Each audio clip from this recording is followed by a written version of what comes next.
I cut my parents off 6 months ago after a fight with my brother over their golden child syndrome. But today I discovered my GF has been cheating on me with my brother all along these months. I 28M stared at my phone in disbelief, the world spinning around me. The text messages I'd accidentally stumbled upon were like a punch to the gut, each word driving home a betrayal I never saw coming. My girlfriend of 3 years and my younger brother 25M, the two people I thought I could trust most in this world, had been carrying on an affair behind my back for months. 6 months ago, I'd made the painful decision to cut ties with my parents and brother. Years of favoritism towards my golden child sibling had finally come to a head during a heated family dinner. Harsh words were exchanged, long-buried resentment surfaced, and I walked out, vowing to build a life free from their toxic influence. My girlfriend had been my rock through it all. She'd held me as I cried, listened to my anger and hurt, and supported my decision to go no contact with my family. Or so I thought. Now, as I scrolled through message after message of intimate exchanges and secret meetups, I realized the depth of their deception. They'd been using my estrangement as cover for their affair, taking advantage of the fact that I was no longer in contact with my brother. My hands shook as I set the phone down, my mind reeling. How could they do this to me? How long had it really been going on? The questions swirled in my head, each one more painful than the last. I heard the bats shove the front door open, my girlfriend returning from what she'd claimed was a girls' night out. Taking a deep breath, I steeled myself for the confrontation I knew was coming. She waltzed in, cheeks flushed and smile bright. "Hey babe, how was your evening?" The casual greeting felt like a slap in the face. "Interesting," I replied, my voice eerily calm. "How's my brother doing?" Her smile faltered, confusion flickering across her face. "What? Don't lie to me," I cut her off, holding up her phone. "I saw everything." The color drained from her face as realization dawned. I can explain," she stammered, but I was already shaking my head. "How long?" I demanded.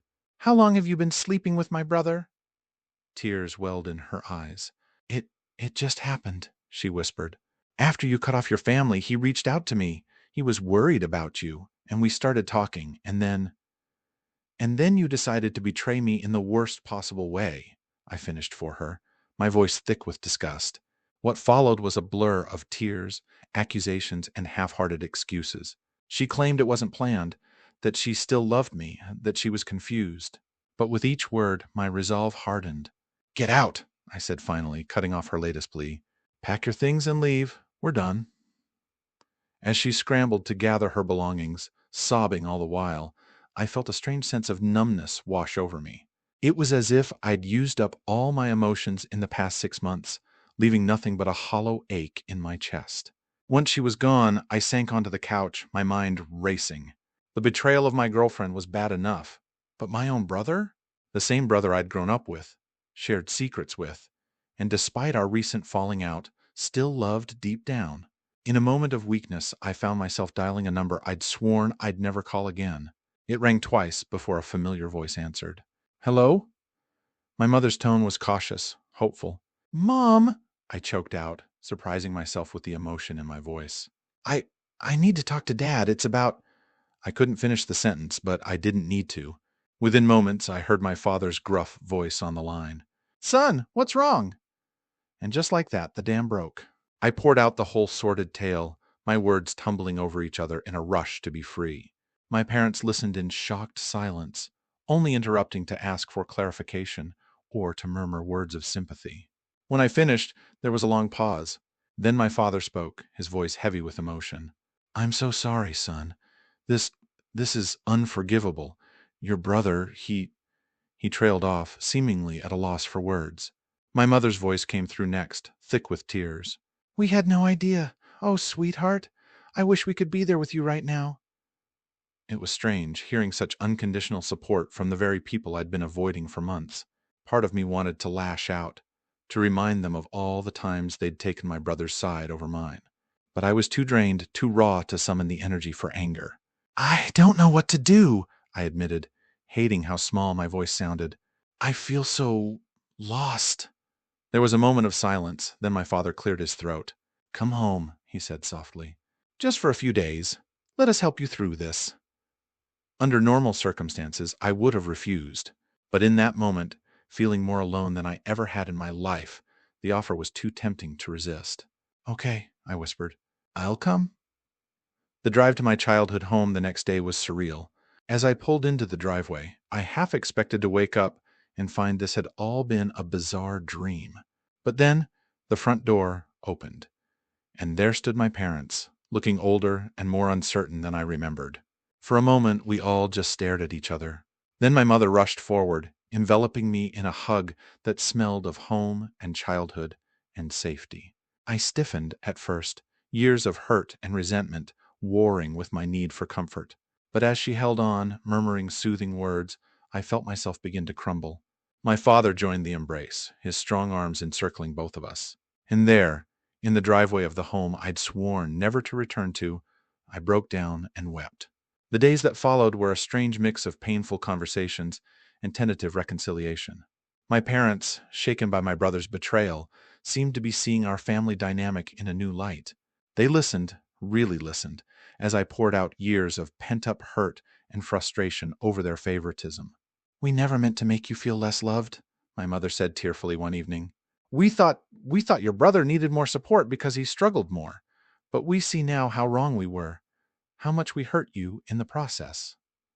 My father, never one for emotional displays, gruffly added, "We failed you, son, and we want to make it right if you'll let us." It wasn't an instant fix. Years of damaged relationships couldn't be mended overnight.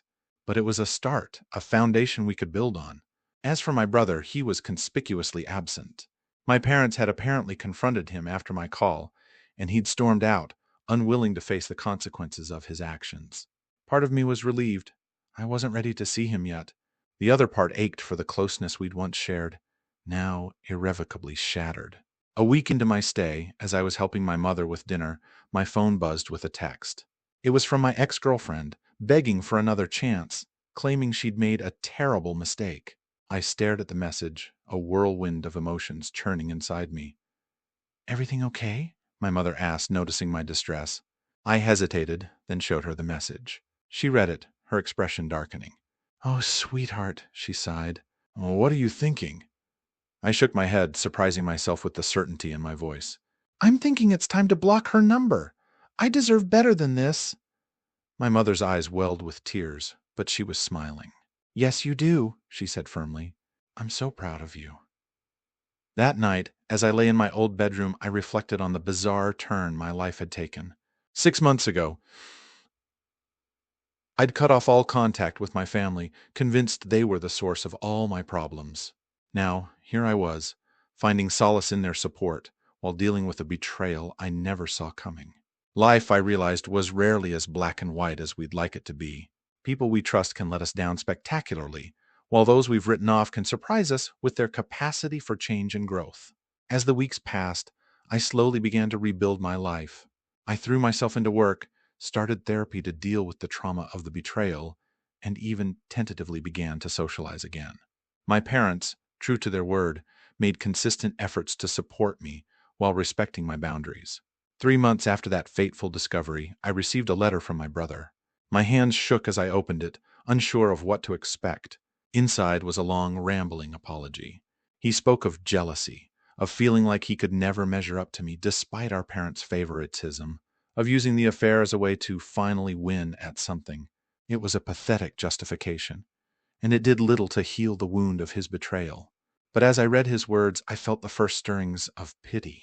My brother, the golden child, had been just as damaged by our parents' unequal treatment as I had been, just in a different way. I didn't respond to the letter. Not yet. I wasn't ready to forgive, wasn't sure if I ever would be. But I tucked it away rather than throwing it out, leaving the door open for a possible reconciliation far in the future.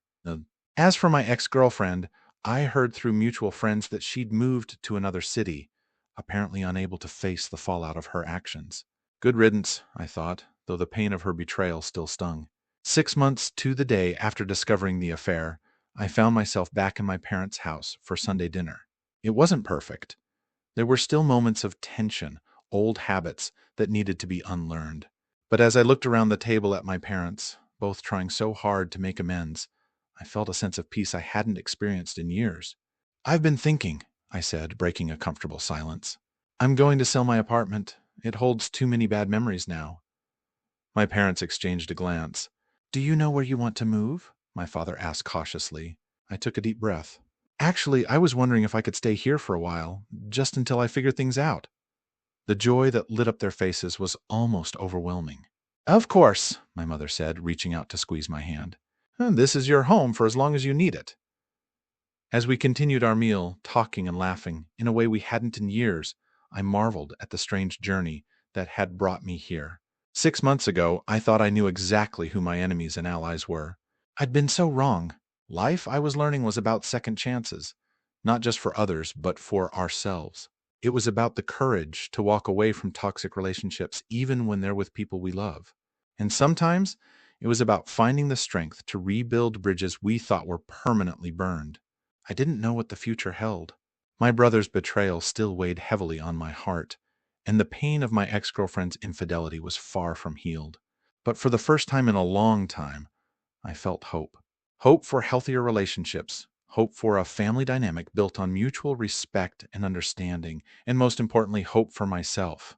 As I helped clear the dishes, my mother caught my eye and smiled. Welcome home, sweetheart, she said softly. And despite everything, I found myself smiling back.